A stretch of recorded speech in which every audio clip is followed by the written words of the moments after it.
为好民众认识地质公园内生态物种，台南社区大学特别以穿山甲为发想，在环境小组甲无共领域师资共同努力之下，发展出兼具环保甲教育趣味课程。参像是吴秀月老师，就透过编织娃娃课程，甲学员用魔刷做出高水的穿山甲娃娃。它的盔甲是前脚长的方向跟后脚是不一样的，后脚是直接下去，然后前脚是有点像整个往后劈，所以我就用了一下剪黏的技巧。剪黏的技巧就是从最尾巴的地方开始粘上。除了布娃娃，曹瑞光老师也制作了阿甲的魔法棒。木工老师林志学也利用当地木材以及木工的边角料，创造出木雕的穿山甲，还有环境小组成员陈宇文的高雅创作。我们就取那边捡得到的叶子，因为我们有想说，在地的农旗志工、地质公园志工，未来在带环境教育的时候，他们也可以透过简单的手作，让游客去那边有一些 DIY 的体验。其实像这个作品一开始也是像这个样子的一段边角料，然后先初步成型才切，所以这个就是切顺下来的。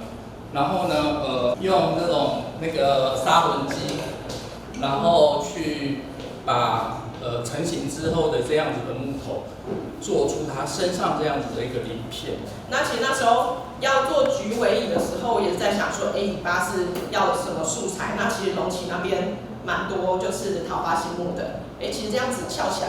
就真的蛮像它尾巴。而其实这创作发想以及活动规划，拢是为了呼吁市府重视穿山甲保育，并加速两家地质公园的领用甲规划。守护穿山甲，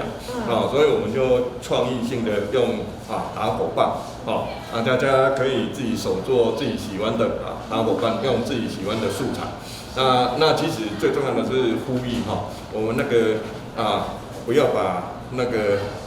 就是不要把那个不要养的动物，尤其是狗野放以后，它们成群以后，其实它是对穿山甲产生很大的危害。